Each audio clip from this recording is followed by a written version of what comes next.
जब महाराज बलि का चेहरा उदास देखा है बावन भगवान ने, तो बावन भगवान मन में ये सोचने लगे, लग रहा है बलि को कोई दुख हो रहा है दान देने में। बोले हैं बावन भगवान,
जब ये कहा कि महाराज अगर दान देने में अगर तुम्हारा दिल दब रहा है तो एक काम करो, तुम मना कर दो, हम वापस लौट जाएंगे। उसी समय महाराज बलि कहने लगे वो बात नहीं है। फिर क्या बात है? बलि कहने लगे महाराज अब तो हमारे पास कुछ नहीं रहा। बावन भगवान कहने लगे कुछ नहीं रहा। बलि कहने लगे हमारे पास हमारी पीठ है, वो नाप लो। बावन भगवान कहने लगे तुम्हारी पीठ नापने से हमारा आधा कदम क्या पूर्ण हो जाएगा? बलि कहने लगे अगर हमारी पीठ नापने से तुम्हारा आधा कदम यदि पूर्ण नहीं होता है तो हमारे घर में रानी है विंध्यावली, उसकी भी पीठ नाप लो। बावन भगवान मन में सोचने लगे कि मैंने जैसे बलि का नाम सुना था, ये तो दान देने में वैसा ही निकला, अब इसकी पत्नी की भी परीक्षा ली जाए। बावन भगवान बात बना करके कहने लगे बलि, क्या तुम्हारी रानी तुम्हारे साथ पीठ नपवा लेगी? महाराज बलि कहने लगे हमारी स्त्री बहुत पतिव्रता स्त्री है, हमारे वचनों का उल्लंघन नहीं करेगी। बावन भगवान कहने लगे तो तुम खड़े यहाँ क्या कर रहे हो? जाओ अपनी रानी को बुला करके लाओ। दौड़ करके जब महाराज बलि जो थे वो अपने महलों में बैठे पहुंचे तो विंध्यावली ने जैसे ही आते हुए महाराज बलि को देखा तो हाथ जोड़ करके कहने लगी है महाराज क्या बात है, आज चेहरा बहुत उदास दिखाई दे रहा है, क्या कारण है? आंखों में आंसू भर करके महाराज बलि कहने लगे हैं रानी, मैं तुम्हें अपने मन की व्यथा क्या बताऊं? जिस तरह से इस आंगन में मैं परेशान हूं, अगर मैंने बता दिया तो तुम भी परेशान हो जाओगी। विंध्यावली कहने लगी क्या तुम्हारे शरीर पे इतना भी अधिकार नहीं है हमारा? अगर तुम्हारा दुख हमारा दुख ना हुआ तो हमारा पति नष्ट हो जाएगा, प्रभु बताओ। उसी समय रो करके महाराज बलि कहने लगे अगर तुम नहीं मान रही हो तो सुनो एक बात। पावन का कर के रूप द्वार हरियाय,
तो उसी समय महाराज बलि के जो ये शब्द सुने, बलि कहने लगे कि आप तुम मेरे साथ में अपनी पीठ नपवा सकती हो। विंध्यावली कहने लगी है महाराज कैसी बात कर रहे हो तुम? बोली है विंध्यावली,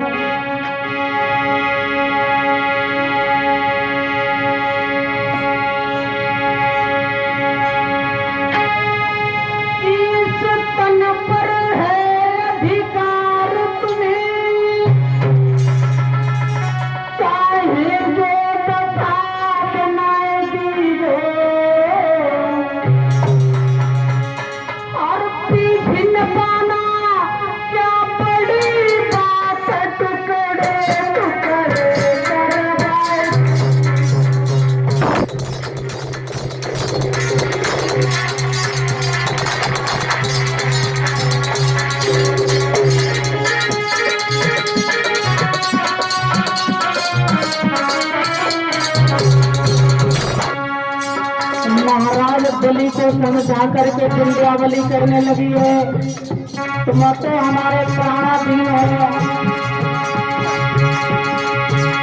इस तन पर है अधिकार तुम्हें, चाहे जो था बनाए और न पाना क्या पड़ेगा तो खड़े कर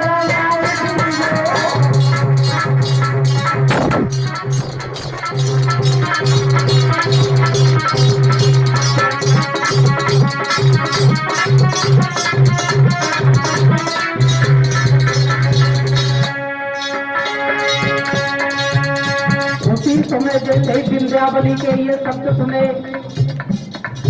तो महाराज बलि कहने लगे धन्य है तुम्हारी जैसी स्त्री को, तुमने अपने शरीर की भी परवाह नहीं की और एक ही शब्द में कह दिया महारानी।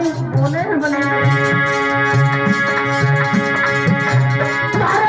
करोड़ी है अमीर भाई तुम्हें जैसी महल ये तो बलवानी इज्जत है तुमको ये भला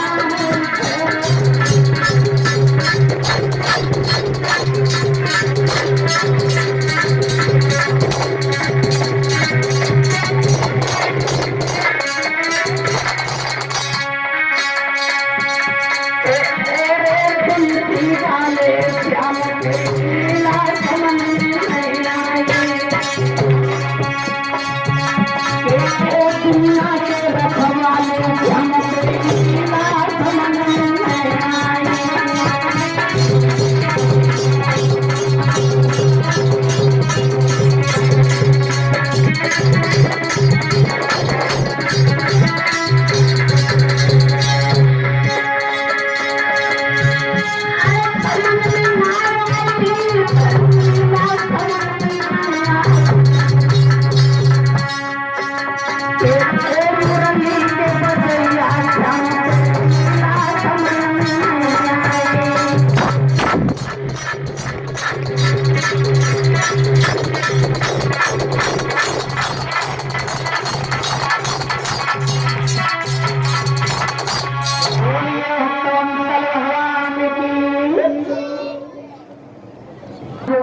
बलि आगे बढ़े तो आगे बढ़ करके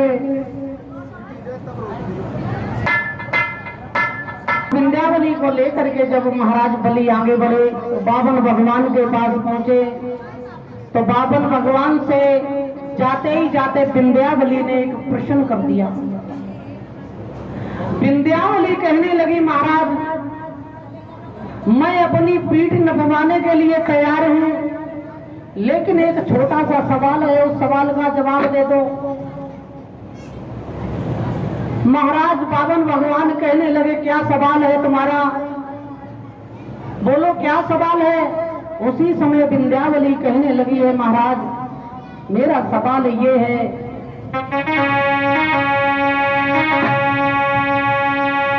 कि रानी बोली तो तुम महाराज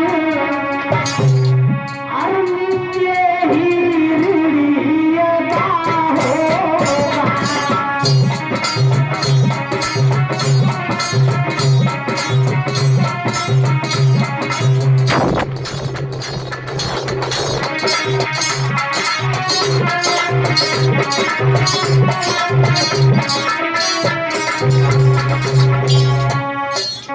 महारानी विंध्यावली कहने लगी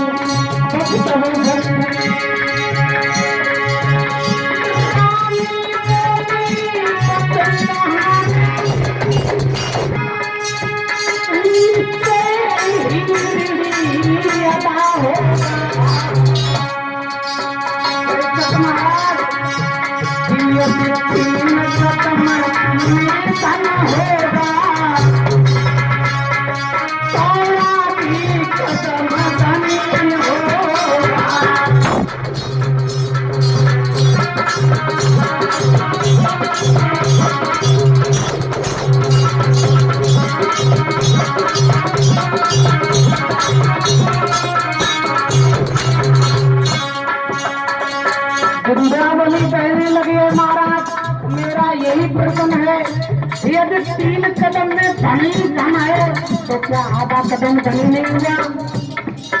इस प्रश्न का जवाब दे दो हमारी पीठ नाप लो।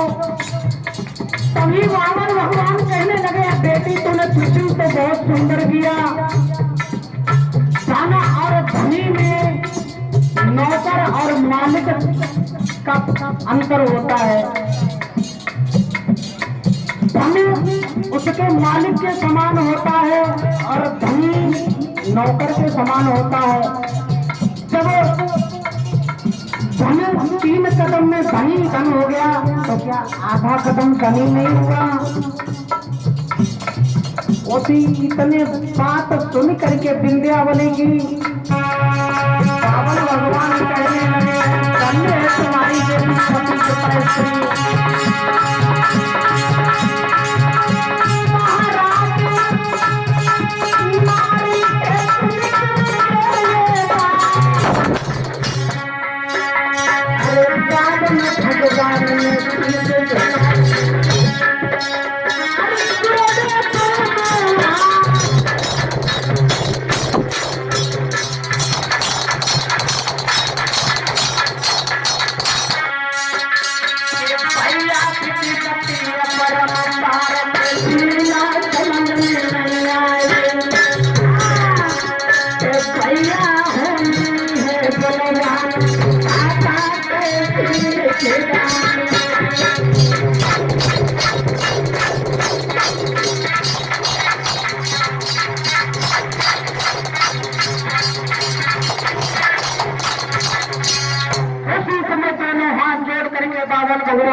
जैसी पतिव्रता स्त्री, एक काम करो, हम तुम्हारे वचनों से हार गए, तुम हमसे वरदान मांग लो। जैसे ही ये कहा कि वरदान मांग लो, विंध्यावली कहने लगी हम तुमसे वरदान मांगे हैं? हम तुमसे वरदान क्यों मांगे? बोली है विंध्यावली, तुम द्वार हमारे आए थे और खूब मचावो दंगा है, और तुमसे मांगने में शर्म लगे सनम छाड़ो।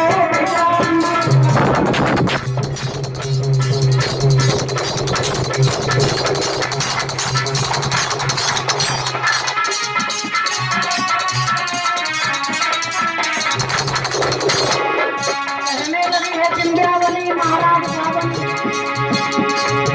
तुम द्वार हमारे आए थे और खूब मचावो दंगा है, तुमको मांगने में शर्म लगे द्वारे धारो दंगा।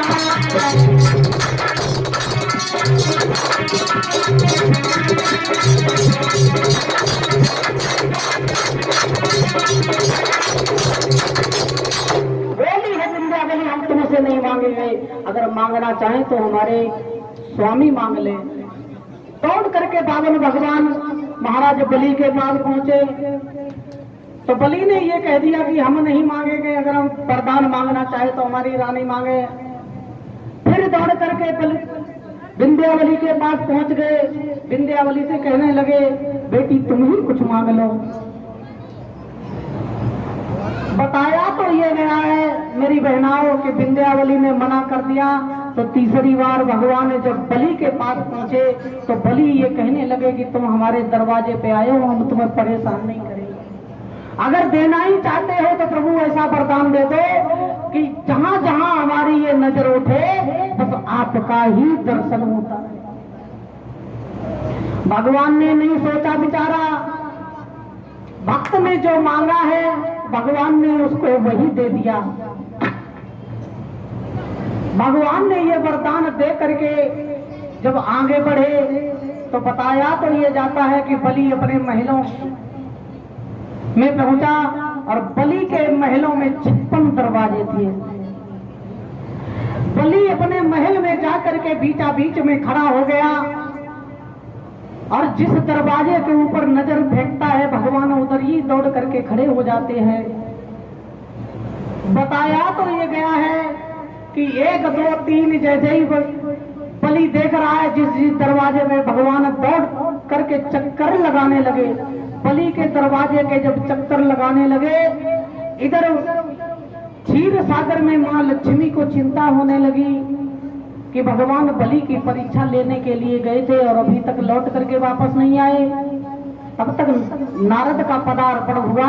नारद से मां लक्ष्मी कहने लगी हैं, नारद जी तुमने पिताजी को देखा है कहीं? नारद कहने लगे कि देखा तो है। बोले कहाँ है? कि चली जाओ, बलि के दरवाजे पे पिताजी कबड्डी खेल रहे। बोले ये कैसे? छोटे से बालक हैं जो कबड्डी खेल रहे हैं? बोले नहीं, भगवान विंध्यावली से वरदान में हार चुके हैं तो अब बलि ने जो वचन मांगा है उसको पूर्ण कर रहे हैं। तो लक्ष्मी जी सी क्षीर सागर से दौड़ी और जा करके जब बलि के महलों में पहुंची तो बलि घूम करके जिधर खड़ा होता है भगवान उधर ही चक्कर लगा कर खड़े हो जाते हैं। चक्कर लगा रहे हैं चारों तरफ। लक्ष्मी जी कहने लगी है रुक जाओ, मेरी बात सुनो। भगवान कहने लगे रुकने का टाइम नहीं है, कहती आओ चलती आओ, हमारे पास टाइम नहीं है। बोले तुम ये क्या अपने भक्तों को दे देते हो? उसी समय भगवान कहने लगे हैं लक्ष्मी जी तुम्हें नहीं पता है कि भक्तन ने हमको अरे नाना बाप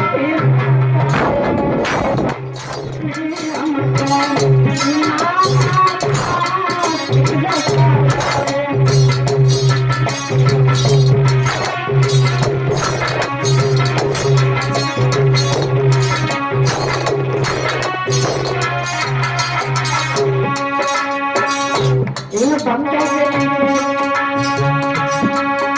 मैं जहाँ जहाँ गए वहाँ वहाँ नृत्य किया लक्ष्मी और सुना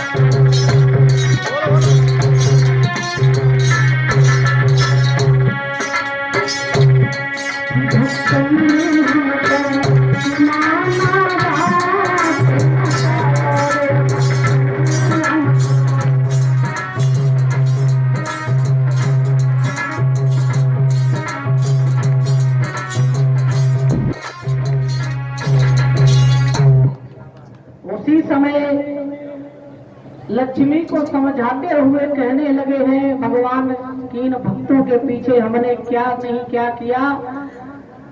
तो बताया तो ये जाता है कि कुछ पल के लिए बलि अपने महल में खड़ा हुआ तो दौड़ करके मां लक्ष्मी गई और अपने चुनरी को एक थोड़ा सा अंश फाड़ा है और बलि के हाथ में बांध दिया।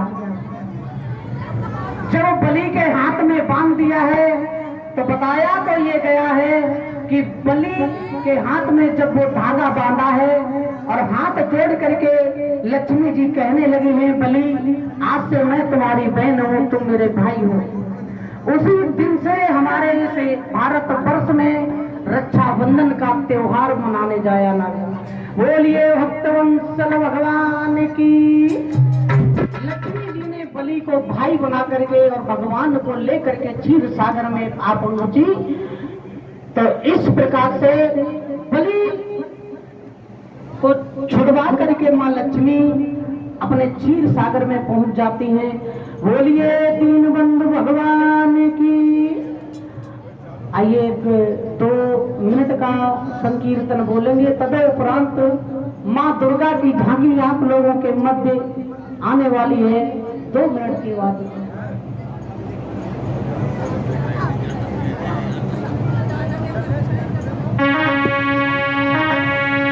सही सामरिया और छोड़े के काली कामरिया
तो मेरी चिट्ठी मिलेगी।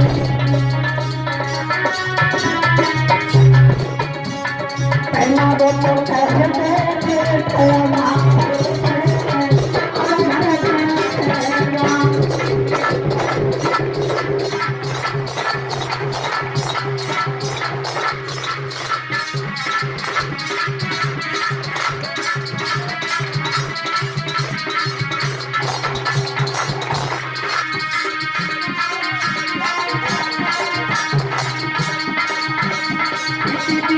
लगे तो दुनिया बातें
के बीच माँ दुर्गा की झांकी आप लोगों के सामने प्रस्तुत है। सबसे पहले परीक्षित महाराज नवलदेव मैया खड़ी हो जाए, माँ भवानी के तिलक करके माँ भवानी का आशीर्वाद लें और धीरे धीरे हमारी माताएं बहनाएं भाई बंधु सभी आते रहे और मीठी मीठी तालियों से बोलेंगे कि जय हो मैया शेरों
चरणों में अरदास लगाते जाएं और बोलते जाएं, अरे बड़ी दूर से हम चले आए,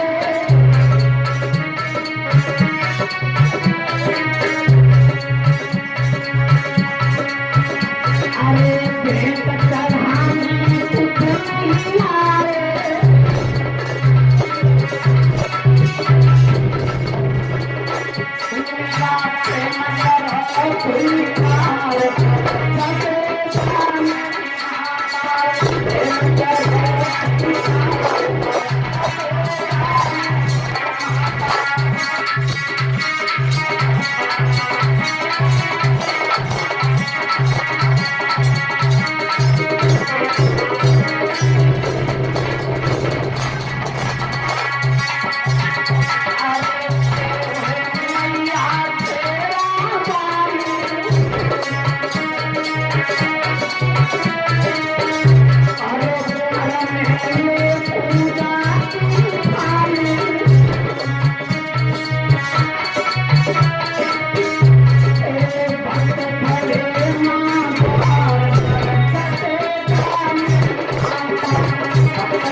अपने कोमल कोमल होठों से माँ भवानी से बोलती रहे, माँ भवानी अरे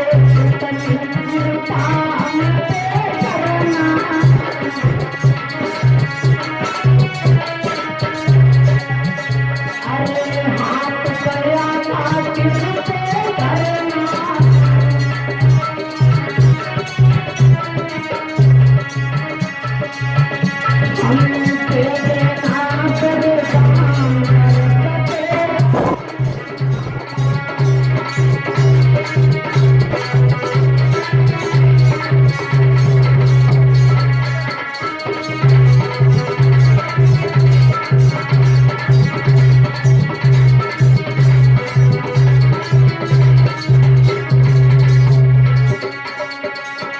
इसी के साथ साथ माँ भवानी के लिए भेंट आ रही है।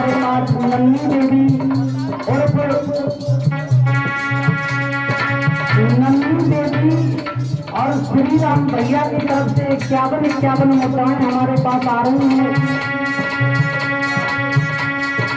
माँ के चरणों में अरदास लगा रहे हैं ये। और ये डिस्ट्रिक्ट ग्राम बबली डिस्ट्रिक्ट बदायूं से आए हुए हैं भैया।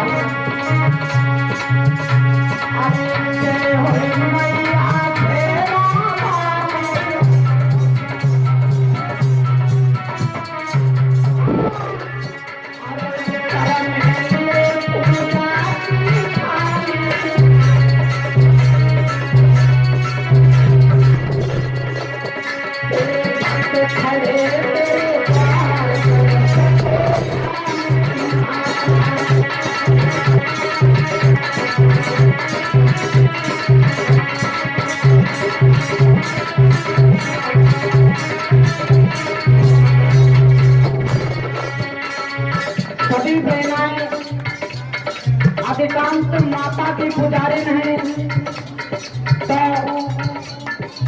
इस भाई के लिए हाथ जोड़ करके विनती है कि माँ शेरा वाली आपके सामने विराजमान है।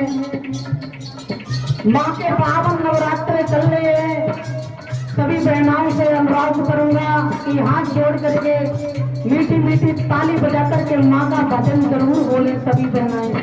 हाँ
क्या बोलिए सच्चे दरबार की, बोलिए शेरा वाली मैया की।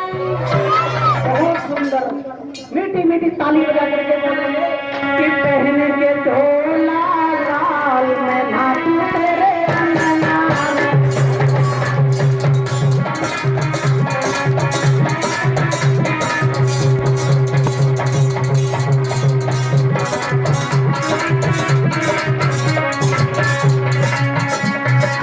हरे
जाए सभी वक्त।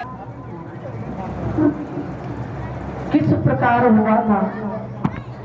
ब्रह्मा जी के पुत्र हुए हैं मारीच, और मारीच के हुए हैं कश्यप मुनि, कश्यप मुनि के हुए हैं विवसान, विवसान के हुए हैं मनु, मनु के हुए हैं इच्छाक, इच्छाक के हुए हैं कुछ, कुछ के हुए विकुच, विकुच के हुए बाढ़, बाढ़ के हुए अनिरंड, अनिरंड के हुए पृथु, पृथु के हुए त्रिशंकु, त्रिशंकु के हुए हैं धिंजमार, धिंजमार के हुए हैं युवनाश, युवनाश के हुए मानदाता, मानदाता के हुए सुसंध, सुसंध के हुए भरत, भरत के हुए भागीरथ, सुसंध के हुए हैं असित, असित के हुए हैं सगर, सगर के हुए हैं असमंजस, असमंजस के हुए हैं अंशुमान, अंशुमान के हुए हैं दिलीप, और दिलीप के हुए हैं भागीरथ। एवं भागीरथ माँ गंगा को पृथ्वी लोक पर लेकर के आई थी, और भागीरथ के पुत्र हुए कुतुक्ष के हुए हैं रघु, रघु के हुए हैं प्रबंध, प्रबंध के हुए सखंड, सखंड के हुए हैं सदर्शन, सदर्शन के हुए हैं अग्निवरण, अग्निवरण के हुए शीघ्रण, शीघ्रण के हुए मरु, मरु के हुए प्रसूप, प्रसूप के हुए अम्बरीश, अम्बरीश के हुए हैं महाराज नहुस, नहुस के हुए हैं यात, यात के हुए नभाग, नभाग के हुए हैं महाराज अज, और अज के हुए हैं महाराज दशरथ। इन्हीं दशरथ के घर में महाराज भगवान श्री राम का अवतार हुआ, और 101 मुद्राओं से हमें सम्मानित कर रहे हैं हमारे परीक्षित महाराज विश्वनाथ भैया जी, जो डिस्ट्रिक्ट कन्नौज के रहने वाले हैं। कामना करूंगा धर्म क्षेत्र में हाथ यूं ही अग्रसर होते रहे, और माँ लक्ष्मी की कृपा सदैव इनके आंगन में बरसती रहे, और यूं ही धर्म क्षेत्र में हाथ अग्रसर होते रहे। बोलिए भक्तवत्सल भगवान की। एक कवि तो ये कह रहा है कि भगवान श्री राम का अवतार क्यों हुआ था, बताया तो ये गया है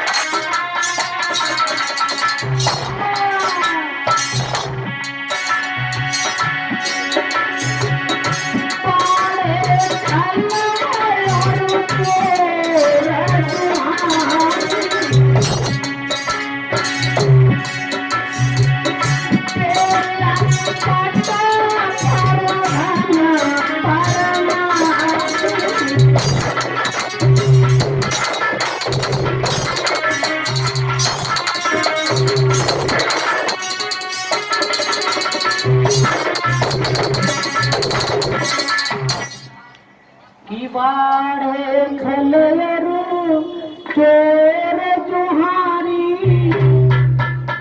जब इस भूतल पर पाप ही पाप होने लगा, पृथ्वी माँ पापों से तपने लगी, वो समय कौन सा था? एक कवि तो ये बता रहा है वो समय था कि जिस समय पाप साला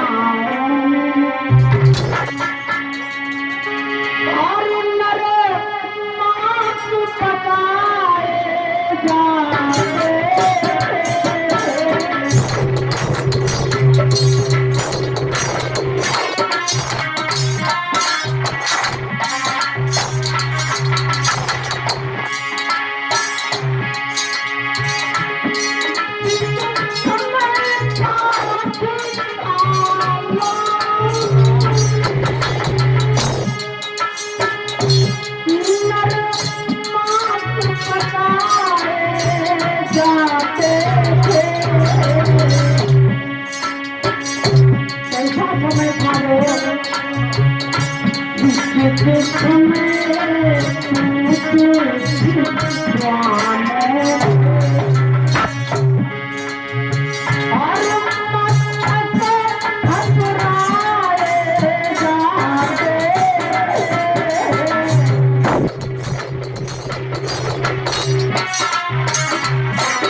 51 मुद्राओं से हमें सम्मानित कर रहे हैं हमारे भोगलू भैया और सतेंद्र भैया, जो डिस्ट्रिक्ट हरदोई के रहने वाले हैं, जिन्होंने अपना विकास नगर में निवास स्थान बना रखा है।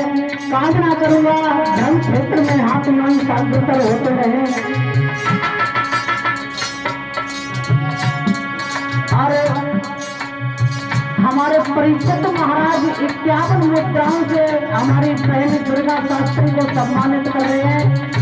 कामना करूंगा धर्म क्षेत्र में आप यूं अग्रसर होते रहे। माँ भवानी की कृपा सदैव इनके आंगन में विराजमान होती रहे।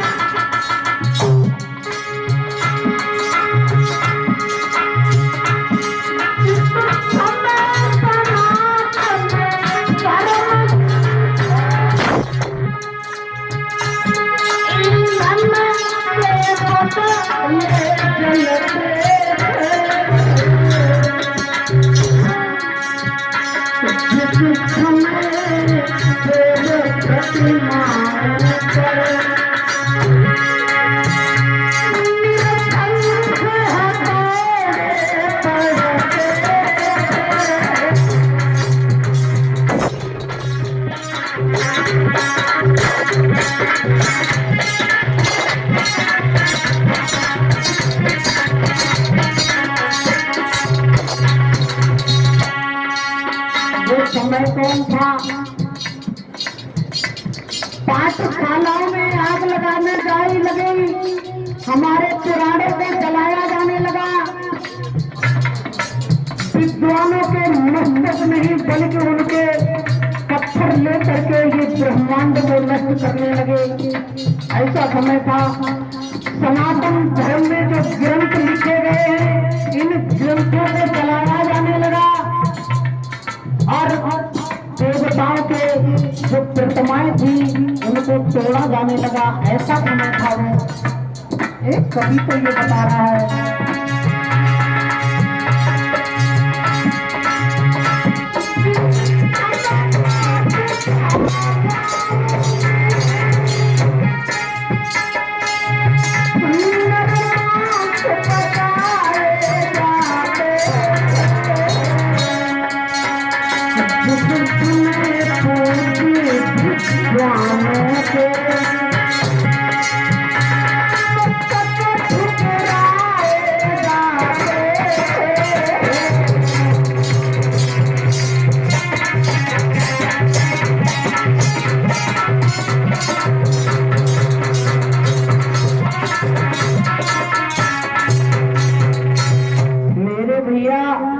जा रहा है। एक कभी ये कह रहा है, उस समय ऐसी दफा हुई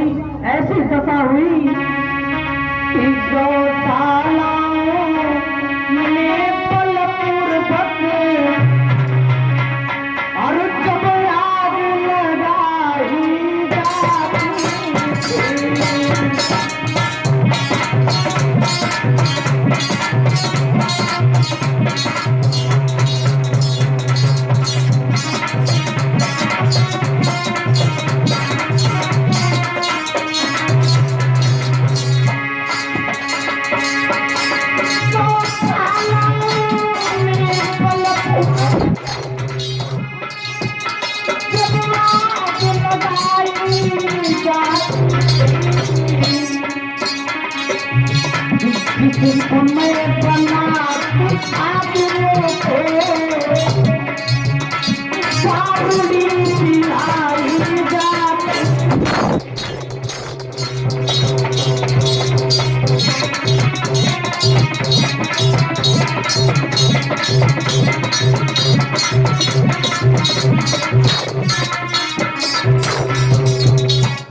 जिस समय हमारे गौशालाओं में आग लगाने जाने लगी, ऐसा ही नहीं हमारे महात्माओं को मदिरा का पान जबरदस्ती करवाने लगे ये राक्षस लोग।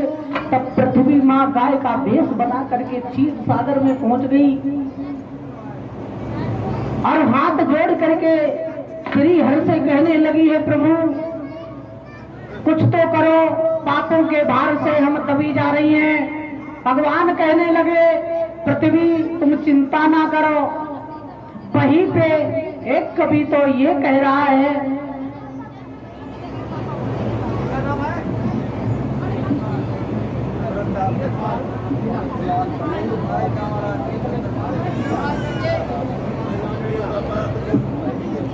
और 51 मुद्राएं हमारे पास भेज रहे हैं नीरज पाल भैया, जो डिस्ट्रिक्ट हरदोई के रहने वाले हैं।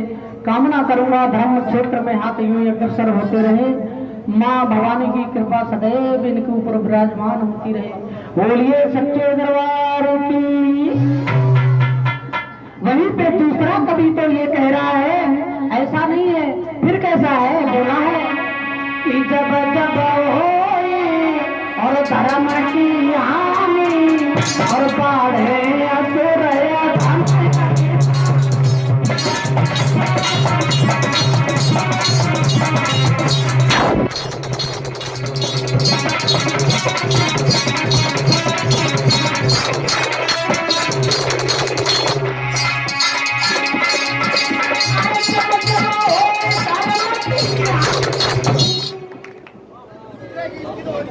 कोई ताली ना बजाए रहो।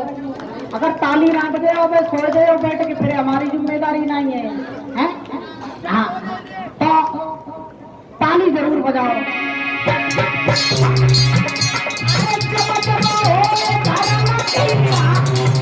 परीक्षित महाराज और पाड़े सूर्य बनाया देवा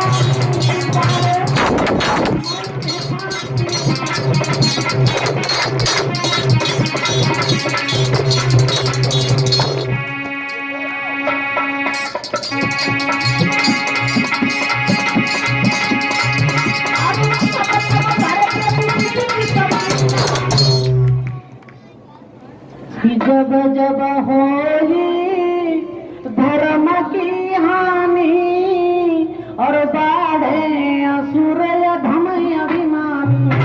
जब जब इस भूतल पर पाप बढ़ा है, अत्याचार बढ़ा है, तब तब भगवान ने क्या किया कि तब तब धर प्रभु विविध शरीरा।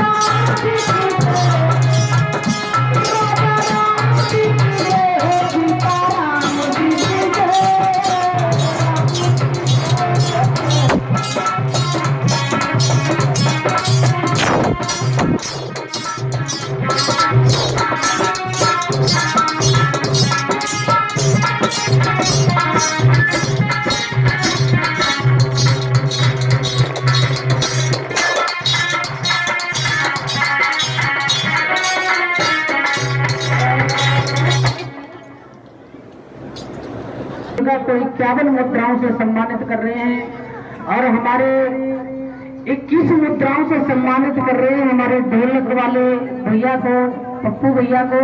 कामना करूंगा श्याम बाबा की कृपा सदैव इनके आंगन में विराजमान होती रहे। बोलिए भक्तवत्सल भगवान की। अब मैया रानी इधर देखो, तो बताया तो ये जा रहा है कि तब तब भगवान इस भूतल पे अवतरित हुए। राम भैया हमारे ढोलक मास्टर पप्पू भैया को सम्मानित कर रहे हैं, जो ग्राम बबनी जिला बदायूं के रहने वाले हैं। इन्होंने अपना निवास स्थान विकास नगर में ही बना रखा है, शिव मंदिर के पास में, छोटू राम स्कूल के पास। बोलिए भक्तवत्सल भगवान की। इसलिए नहीं हुआ, इसलिए हुआ। दूसरा कभी उठकर के कहने लगा है, एक बार की बात है, महाराज दशरथ वो शिकार खेलने के लिए जंगल में चले गए, और जब जंगल में चले गए तो महाराज दशरथ ने एक हिरण का पीछा किया। हिरण का शिकार करने के लिए महाराज दशरथ ने घोड़ा उस हिरण के पीछे दौड़ा दिया, लेकिन हिरण और हमारे भागवत में 25 किलो आटा दान कर रहे हैं। श्याम सेवक संस्था की तरफ से आ रहा है। कामना करूंगा कि भगवान से कि इनकी संस्था इतनी महान हो जाए, इतनी लंबी हो जाए कि जहां भी जय जयकार हो तो इनकी संस्था का हो। बोलिए भगवान भगवान की, बोलिए श्याम सेवक संस्था की। तो हिरण का पीछा करते करते करते करते जब महाराज दशरथ आगे बढ़े तो वो हिरण क्या था? हिरण मारीच बन गया। मारीच बन करके जब आगे बढ़ा तो मानव की भाषा में बात करने लगा, कहने लगा दशरथ तुम मुझे नहीं मार पाओगे। हिरण कहने तो हिरण कहने लगा दशरथ तुम मुझे नहीं मार पाओगे। दशरथ कहने लगे क्यों? मैं तुझे क्यों नहीं मार पाऊंगा भाई? तो हिरण मानव की भाषा में बोला है, सुनो दशरथ इसलिए तुम मुझे नहीं मार पाओगे राजा और सुत नहीं कोई और बात मेरो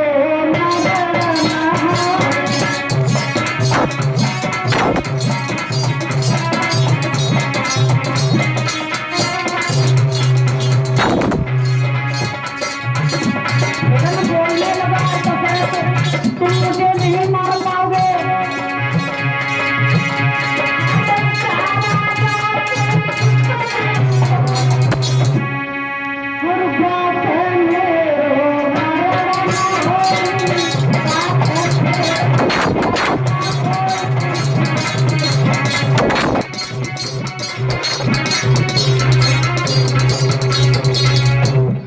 राजा के सुत नहीं कोई और बात मेरे मरण न होई।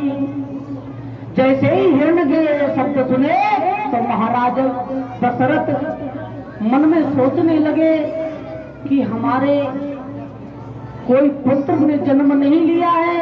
महाराज दशरथ ने वो तीर जो निकाला था हिरण को मारने के लिए वो धनुष पे नहीं चढ़ाया, उल्टे पैर वापस आ गए अपने महलों में।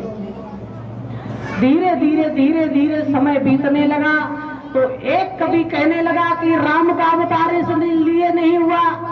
दूसरा खड़ा हो गया, बोले फिर किस लिए हुआ? बोलिए भगवान श्री राम का अवतार इसलिए हुआ कि एक बार दशरथ जो थे वो इंद्र के सभा में पहुंचे और इंद्र की सभा लगी हुई थी।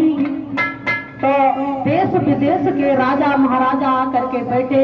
जैसे ही दशरथ पहुंचे तो दशरथ का माल्य अर्पण करके इंद्र ने सम्मान किया और उच्च आसन डाल करके बिठा लिया। तो जब वहां से सभा समाप्त हुई, दशरथ अपने महलों में आए तो दशरथ ने जो वस्त्र पहन के गए थे वो वस्त्र उतार करके खूंटी पे लटका दिए। खूंटी पे लटकाए तो कौशल्या ने जब उन वस्त्रों में वो खुशबू देखी बेला चमेली की तो इंद्र से ये प्रश्न, दशरथ से ये प्रश्न कर दिया कि महाराज आपके वस्त्रों में बहुत सुंदर खुशबू आ रही है, आप कहाँ गए थे? दशरथ कहने लगे मैं इंद्र के दरबार में गया था और इंद्र ने हमारा बेला चमेली का हाथ डाल करके सम्मान किया है, उसी हार की खुशबू आ रही है। कौशल्या ये कहने लगी कि महाराज अब की बार जब भी इंद्र के दरबार में तुम जाना तो जो हार तुम्हारे गर्दन में पड़े उस हाथ को लेकर के आना। उस हार में इतनी सुंदर सुगंध आती है तो वो हार कितना सुंदर होगा हम देखेंगे जरूर। इंद्र दशरथ दूसरे बार जब इंद्र के दरबार में पहुंचे उसी बात इंद्र ने सम्मान किया, लेकिन वो हार जो था वो दशरथ ने उतार करके खूंटी पर टांग दिया और उसको भूल करके चले आए। आधी रास्ता पे जब दशरथ आए तो उन्हें एकदम से याद आया कि कौशल्या ने ये कहा था कि वो हार लेकर के आना। दशरथ उल्टे पैरों लौटे और इंद्र के दरबार में पहुंचे तो देखा तो वहां पे कोई नहीं है। उस सभा को धुलवाया जा रहा है। जहां इंद्र दशरथ बैठे थे, इंद्र ने उस गद्दी को धुलवाया, नौकर धो रहे हैं। दशरथ कहने लगे अभी यहाँ सभा लगी थी, क्या कारण है? अरे ये यहाँ पे धुलवाया क्यों जा रहा है? तो वो नौकर जो धुलाई कर रहे थे वो हाथ जोड़ करके कहने लगे महाराज माफ करना, कहने लायक बात तो नहीं है, लेकिन अगर आपने पूछा तो हम बहुत कहेंगे जरूर कि जब जब इस सभा में आप आते हो तो इंद्र जिस जगह आप बैठते हो, इंद्र उस जगह को हमसे धुलवाता है। बोले क्यों? क्योंकि आप निर्वंशिया हो, आपके घर में कोई पुत्र नहीं है, इंद्र इसलिए ये जगह धुलवाता है। महाराज दशरथ ने इतनी बात सुन करके वहां से लौट आए। महाराज दशरथ के आंखों में आंसू आ गए और आकर के महलों में जब कौशल्या के पास पहुंचे तो कौशल्या से कहने लगे, कौशल्या आज इंद्र ने बहुत बड़ा तिरस्कार कर दिया है हमारा, इतना बड़ा तिरस्कार किया कि इस समाज में हम मुंह दिखाने लायक नहीं है। महाराज दशरथ जो थे गुरु वशिष्ठ के पास पहुंचे और गुरु वशिष्ठ से जब रो करके ये समाचार सुनाया है महाराज दशरथ ने, तो गुरु वशिष्ठ ये कहने लगे दशरथ तुम्हें नहीं पता है, बोले हैं गुरु वशिष्ठ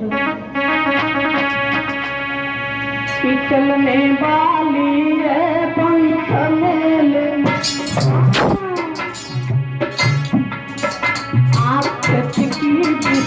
चाल होकर गोपाल एक चार लाल आते हैं लोग पाल होकर।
वहां पर मैं दूसरा कवि उठ करके खड़ा हो गया और कहने लगा है प्रभु श्री राम का अवतार इसलिए नहीं हुआ।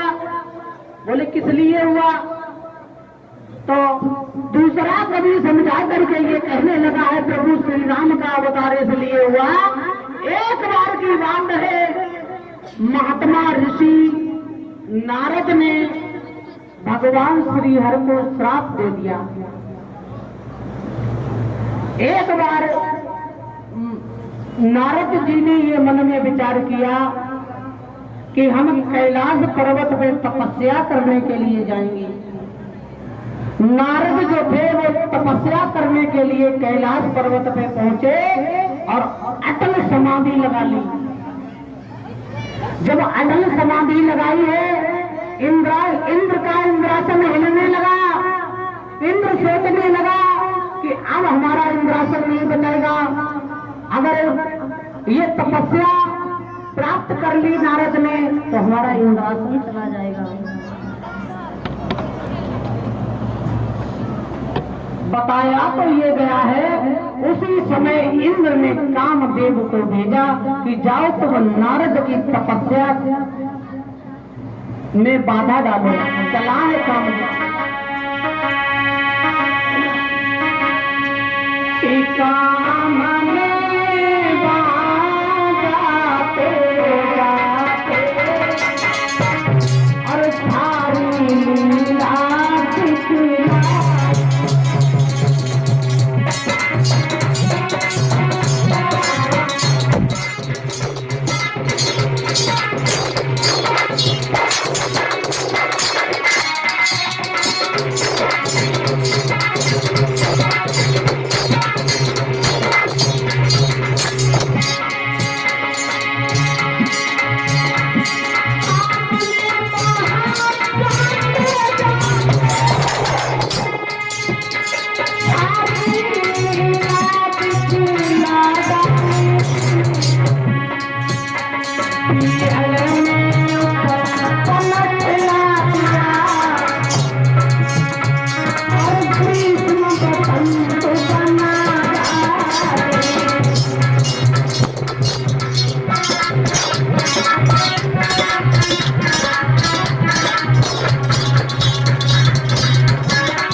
कामदेव को भेजा है इंद्र ने कि जाओ तुम जा करके नारद की तपस्या भंग करो। कामदेव ने चोटी से एड़ी तक की ताकत लगा दी, लेकिन नारद ने अपने नैन नहीं खोली।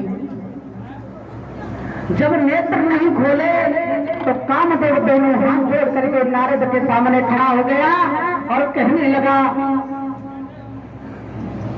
ऋषवर हमें माफ कर देना। नारद कहने लगे, कोई बात नहीं है कामदेव। कामदेव कहने लगा है, तुम्हारी तपस्या में विघ्नता डालने के लिए हमें इंद्र ने भेजा है। नारद समझाने लगे हैं, कामदेव कोई बात नहीं, तुम्हारा काम तुमने किया, हमारा काम हमने किया, अब तुम यहाँ से जा सकते हो, जाओ, हम तुम्हें प्राण दान दे रहे हैं, हम तुम्हें नहीं मारेंगे। कामदेव तो वहां से चला गया, लेकिन नारद को बहुत बड़ा घमंड हो गया। भक्तों, जब घमंड हो गया तो घमंड को लेकर के नारद कैलाश पर्वत की ओर बढ़े। तब जब कैलाश पर्वत पे पहुंचे तो भोले बाबा ने जैसे ही दूर से नारद को देखा तो नारद से कहने लगे, नारद आओ नारद, क्या बात है, बड़े दिनों में दर्शन दिए। नारद कहने लगे, भोले बाबा एक बात बताऊं, जबान संभाल के बात करना। भोले बाबा मन में सोचने लगे कि ये नारद को आज क्या हो गया, नारद ऐसे क्यों बोल रहे हैं। नारद कहने लगे, भोले बाबा तुम्हें नहीं पता है, हमने कामदेव को जीता है, तुम हमें ऐसा वैसा साधु समझ रहे हो, हमने कामदेव को जीत लिया है, तो ऐसा है अब तुम हमसे सम्मान से बात करो, हमसे कहो नारद जी। भोले बाबा कहने लगे, नारद जी बड़े दिनों में खबर ली है तुमने, इतने दिनों तक कहाँ रहे। नारद के वो कट वचन सुन के भोले बाबा ये कहने लगे, नारद तुमने ये शब्द हमसे तो कह दिया, लेकिन भगवान विष्णु से ये शब्द मत कहना। नारद को इतना बड़ा घमंड था भक्तों। नारद कहने लगे, अरे हम क्यों नहीं कहेंगे, हम अभी जाकर के भगवान से कहेंगे, देखें भगवान हमारा क्या कर लेते हैं। नारद चले और जा करके भगवान विष्णु के पास क्षीर सागर में पहुंच गए। और जब क्षीर सागर में पहुंचे तो भगवान विष्णु की सभा लगी हुई थी। नारद को जैसे ही आते हुए देखा तो बताया तो ये जा रहा है कि तन की जाने मन की जाने, जाने चित्त की चोरी, और बाप प्रभु से काछ पोछ के हाथ जगत की जोड़ी। नारद के दृष्टि देख करके भगवान समझ गए कि नारद को बहुत बड़ा घमंड है अपने ऊपर। कहने लगे, नारद क्या बात, बहुत दिनों में आए, अब तक कहाँ रहे तुम। नारद कहने लगे, भगवान देखो हम तुम्हें शुद्ध शुद्ध शब्दों में समझा रहे हैं, हमसे तमीज से बात करना, हमसे जगाओ नारद जी। भगवान समझ गए कि नारद को बहुत बड़ा अभिमान हो गया है। भगवान ने ये कट वचन नारद के सुनने के बाद एक सुंदर से राज्य बसाया, और उस राज्य में एक शीलनिधि नाम का राजा बसाया। और शीलनिधि राजा के घर में एक सुंदर सी कन्या पैदा हुई है। उस कन्या का नाम रखा गया है विश्व मोहिनी।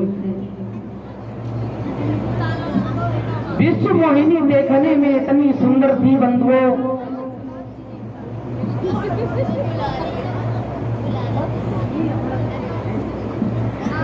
विश्व मोहिनी देखने में इतनी सुंदर थी बंधुओं, जो उस विश्व मोहिनी की तरफ देखता था वो टकटकी लगा करके देखता था, देखता रह जाता था।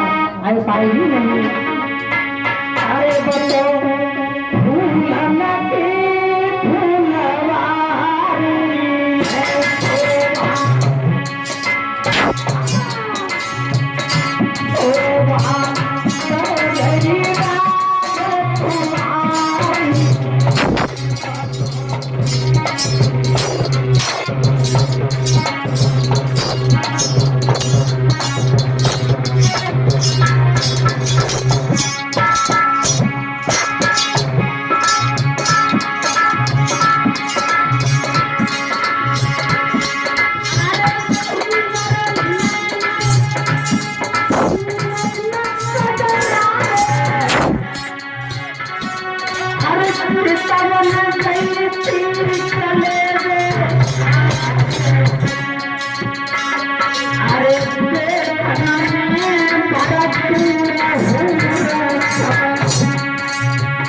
घर में जब सुंदर सी कन्या पैदा हुई, एक दिन की बात है कि नारद उधर से घूमते हुए आ रहे थे। नारद ने देखा कि जीवन में हमने कभी यहाँ नगर नहीं देखा और ये सुंदर सा नगर हमें दिखाई पड़ता है। सुंदर सा नगर ये कौन से राजा का है, चल करके देखते हैं। जब नारद पहुंचे हैं सीन के पास तो सीन उठ करके खड़े हो गए कि महाराज अच्छे समय पे आए हो और हमारे घर में एक बिटिया है जिसका परसों स्वयंवर है और सुमित की तरफ से ये 51 मुद्राएं आई हुई हैं। कामना करूंगा धर्म क्षेत्र में हाथ अग्रसर होते रहे और हमारे 21 मुद्राओं से हमारे ढोलक वाले भैया को सम्मानित कर रहे हैं। कामना करूंगा धर्म क्षेत्र में हाथ यूं अग्रसर होते रहे। माँ भवानी की कृपा सदैव इनके आंगन में विराजमान होती रहे। बोलिए भक्तवत्सल भगवान की। देखो कतई जयकारे नहीं लग रहे, भगवान की तो नींद आ रही है सब है। भजन बोलने का टाइम तो उनके छाती में घूसा लगे कि यहाँ भगवान का भजन चल रहा है, यहाँ हम नहीं जाएंगे। एक बार जोर से जयकारे लगाएंगे सभी भक्त। बोलिए गोविंद भगवान की। ऐसा होता है वृंदावन धाम। उसी समय नारद ने जैसे ही उस लड़की की हस्तरेखा देखी है तो उस लड़की की हस्तरेखा में ये लिखा हुआ था कि जो इस लड़की से शादी करेगा वो अमर होगा। परीक्षित महाराज ना विश्व मोहिनी के हस्तरेखा में ये लिखा हुआ था कि जो विश्व मोहिनी से शादी करेगा वो अमर होगा। लेकिन नारद का दिमाग घूम गया बंधुओं। नारद ने उल्टा पढ़ लिया। नारद ने ये पढ़ा कि जो विश्व मोहिनी के साथ शादी करेगा वो अमर हो जाएगा। नारद मन में सोचने लगे कि अब हम साधु बनकर नहीं जिएंगे, हम इसी लड़की से शादी करेंगे और अब हमें महात्मा बनकर के नहीं जीना है। तो बताया तो ये जा रहा है कि उस विश्व मोहिनी का हाथ छोड़ा। नारद ने हाथ छोड़ करके आगे बढ़े। छोड़ कर हाथ पे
मोहिनी का हाथ जोड़ करके जब नारद आगे बढ़े, नारद मन में विचार करने लगे अब हमें इसी लड़की से शादी करना है। लेकिन ये तो देखने में इतनी खूबसूरत है, मैं इतना सुंदर कहां से बनूंगा। मन में विचार करने लगे कि भगवान हमारी सहायता कर देते थे, लेकिन अब तो हमने तट वचन भगवान से भी कह दिया।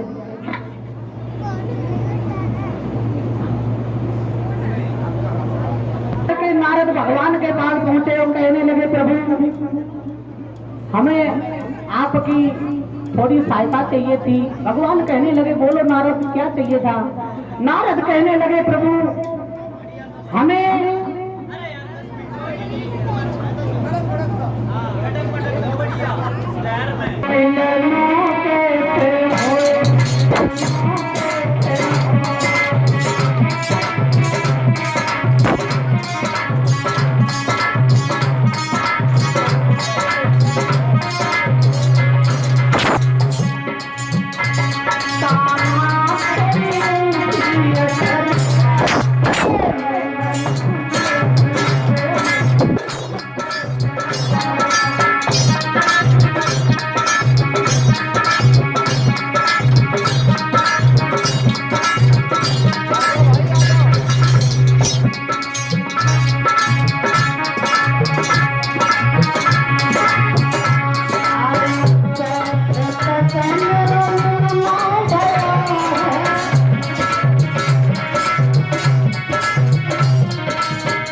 मोहन